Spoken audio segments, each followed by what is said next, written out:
Touche. In fact, I admire how much you love your children and how far you will go to protect them. Do it. Welcome back.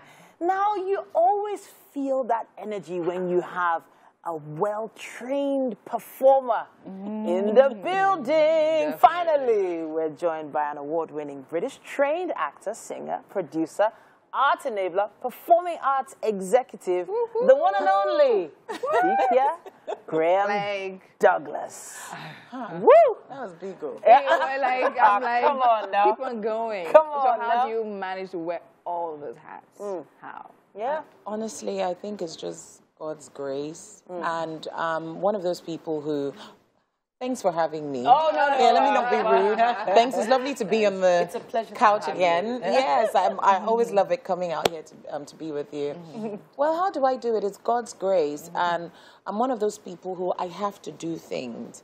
And with everything that I do, development is very important to me. Creating opportunities is very important to me. And wearing one hat doesn't give me the opportunities to do that. And I'm very grateful to God that I have the ability to be able to do all of these different things. And the underbelly of all that I do is empowering people and creating opportunities for them the way people created opportunities for me. So, I know she doesn't look it, but Bikiya has actually produced over 60 stage plays. What? What? And she was, Stage plays. honestly, Those things are nerve-wracking. I just got off one. You just got like off literally one? yesterday. Yes, I just Wow. finished producing Philomena in Port Harcourt, and Port Harcourt really came through. So people watching from Port Harcourt, I love you. Yeah. But it's a whole new world, you know. Performing on stage has actually affected a lot of our guests when they come in here. They can't break back into the film world as easily. There's a really strong divide between stage and film. How have you been able to manage that? You see, I think me being on stage has made me a better actor. Okay. Because you see, on stage, we're larger than life. You're very expressive. So you don't have problems with showing your emotions or sharing or giving. Because it's just you and your audience. And you have to take them on that journey. So it trains you to be able to give so much with so little. But with film, you just have to bring it right down. Those emotions are there. So sometimes when I'm on set, I'll have the director say, bring it down. Bring it down, Yeah, yes. perfect. Yes. Beautiful. Yeah, so for me, being on stage has made me a better performer on screen. Yeah. Amazing. I mean, watching that clip, I heard a very authentic Hausa accent. And I'm looking for it. I can't find it. What happened? I mean, Port Harcourt Pekin, no. No one, I would definitely not. Yes. Well, it's my job. It's part of your job to do the work. And so when that came along, I had to go research about how they speak, their mannerisms, you know, their aura, and, you know, the way they dress, how they carry themselves. So I sort of had to really fight for this character to come to life. And I'm very pleased that, you know, I did that because people have responded fantastically to the character.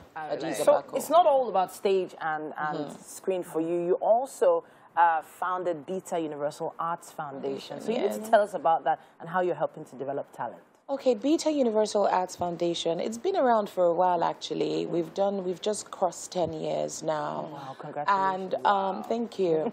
And I founded that because when I moved back to Nigeria, I saw many young people like myself who wanted opportunities, but they didn't have them. So Beta was founded to create platforms to develop talent and impact lives through storytelling. And we do that through our stage plays, through the competitions we organize, the outreaches. From Beta Universal, we founded the Beta Playwright Competition. This is our 5th year, and 2,000 entries later from 30 states in Nigeria, we now have a collective of young writers between the ages of 18 to 40 who are writing plays in Nigeria. And you can imagine how robust the storytelling is and different. So Beta it's been such a blessing to me because I've been able to use that platform to touch many lives in playwriting and performance, creating opportunities for them to get training. We started our own Beta Arts Festival in Abuja, and it was received really well. And we're now taking that to Port Harcourt too. You know, there was actually a time when it was really hard to find stage playwrights or stage writers.